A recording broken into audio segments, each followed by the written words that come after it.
உமையன் முழு இருதயத்தோடும் துதிப்பே, தேவர்களுக்கு முன்பாக உமை கீர்த்தனம் பண்ணுவே. உமது பரிசுத்த ஆலயத்திற்கு நேராக நான் பணிந்து, உமது கிருபை நிமித்தமும் உமது உண்மை நிமித்தமும்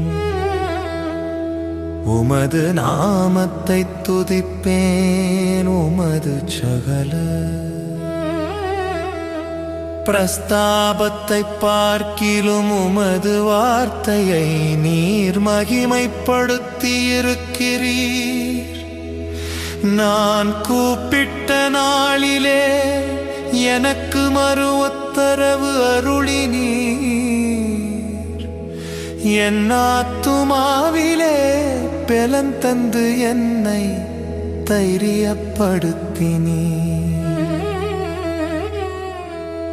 கர்த்தாவே, பூமியின் ராஜாக்கள் எல்லாரும் உமது வாயின் வார்த்தைகளை கேட்கும் போது உம்மை துதிப்பார்கள். கர்த்தரின் மகிமை பெரிதாயிருப்பதினால் அவர்கள் கர்த்தரின் வழிகளை பாடுவார்கள். கர்த்தர் உயர்ந்தவராயிருந்தும் தாழ்மையுள்ளவனை நோக்கி பார்க்கிறார். மேட்டிமையானவனையோ தூரத்திலிருந்து அறிகிறார். நான் துன்பத்தின் நடுவில் நடந்தாலும் நீர் என்னை உயிர்ப்பிப்பீர். என் சத்துருக்களின் கோபத்துக்கு விரோதமாக உமது கையை நீட்டுவீர். உமது வலதுகரம் என்னை இரட்சிக்கும்.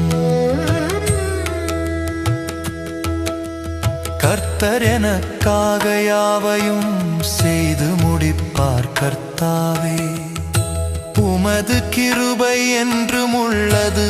உமது கரத்தின் கிரியைகளை நெகிழ விடாதிருப்பீரா.